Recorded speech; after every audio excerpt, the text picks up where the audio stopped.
This is examples in music for objectives 1.26 and the next few objectives. Objective 1.26 says explain the whole step half step pattern of the chromatic scale and notate a chromatic scale ascending and descending. Probably the most famous music example of the chromatic scale in action is Rimsky-Korsakov's Flight of the Bumblebee. Here's the score and a performance played by Paul Barton. I'll include YouTube links in the description below. There's also a video showing him playing this piece.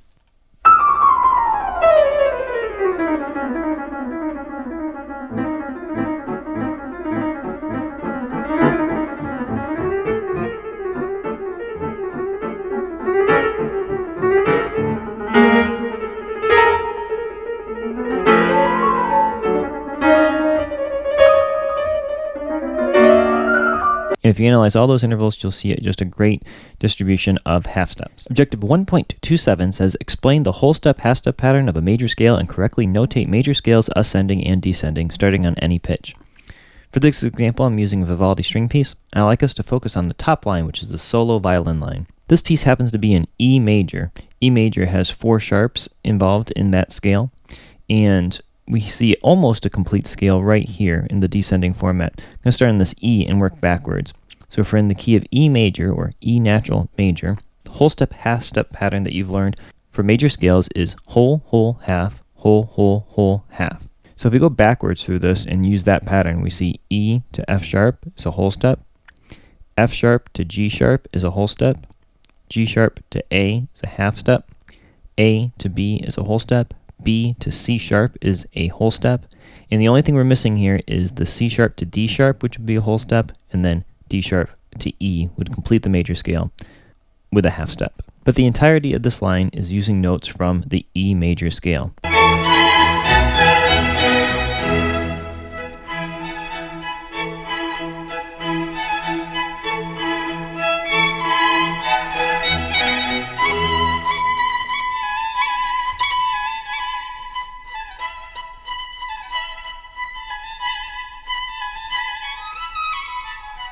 And there is the entirety of the scale right there. An E major scale going all the way down from E to E with all the notes in between. If you go over to the piano and play notes of the E major scale, you'll find that you'll fit into this work. Objective 1.28 says state the correct order of sharps and the order of flats as they appear in key signatures. You can have up to 7 sharps or 7 flats in standard key signatures, and the order that they appear in is always the same. So if you have 1 sharp in a key signature, it's always going to be F sharp. If you have 2 sharps, it's always going to be F sharp and then C sharp. This piece has 4 sharps. They are F sharp, C sharp, G sharp, D sharp.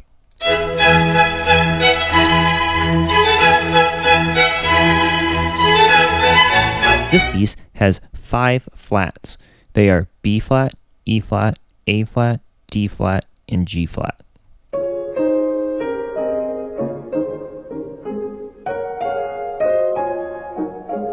This piece has 1 flat in the key signature. It is B flat. This one also happens to not be in a major key, but a minor key. We'll learn about minor keys in later objectives, but the order of sharps and flats in those key signatures remains the same.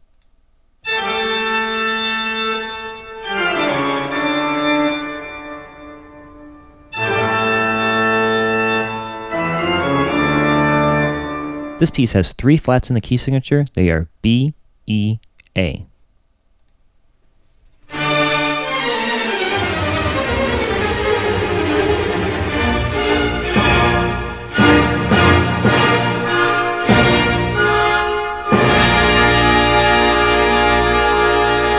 This piece has 6 flats in the key signature, and they follow the order of flats B, E, A, D, G, C.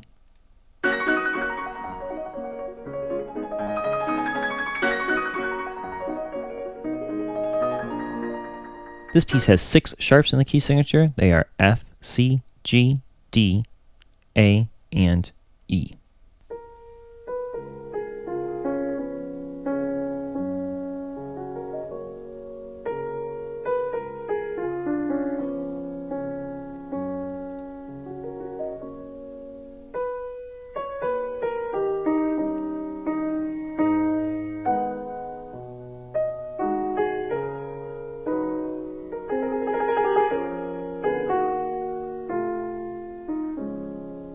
And this piece has 7 sharps in the key signature. They are F, C, G, D, D, A, E, and B.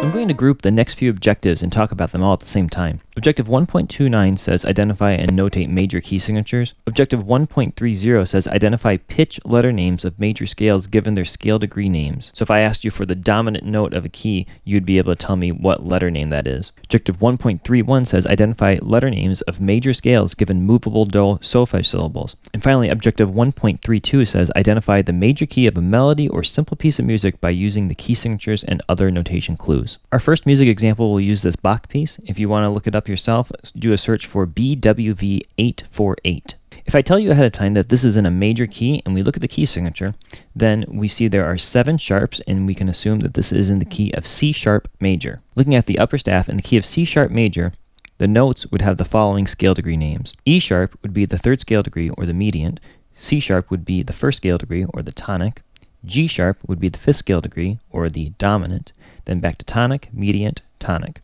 F sharp would be the 4th scale degree, or called the subdominant, then goes back to tonic, subdominant, and so forth.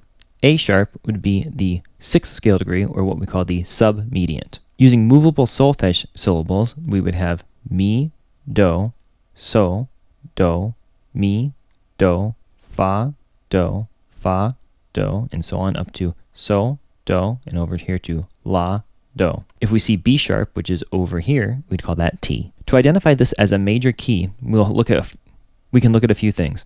One, we have key signature, which is indicating C sharp major, but not all pieces are in major keys. We have very few accidentals, so all the notes here are within this key signature given. If we look at the bass line, it starts on C sharp, which is the tonic of C sharp major.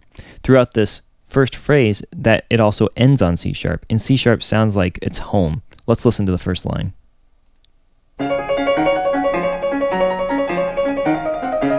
So listening to that, where it starts on C sharp, ends on C sharp, is all pointing to the idea that this is probably in C sharp major. Looking at Pachelbel's canon, we're going to focus on the cello line for now. If I tell you this is a major key, and you were to look just at the key signature, you would be able to identify 2 sharps as the key signature of D major. If we're in the key of D major, the scale degree names of this would be D is scale degree 1, or tonic, A is scale degree 5, dominant, B is scale degree 6, submediant, F sharp is scale degree 3, mediant, G is scale degree 4, subdominant, D is scale degree 1, tonic, G is scale degree 4, subdominant, A is scale degree 5, dominant. Solfege syllables, this would be do, so, la, mi, fa, do, fa, so, and so on. If we need to confirm that this is in a major key and is D major, our clues are the key signature. The first note we see in this line is a D, and when it finishes the phrase, it also ends on D, and it feels like home. It feels like notes are centered around D.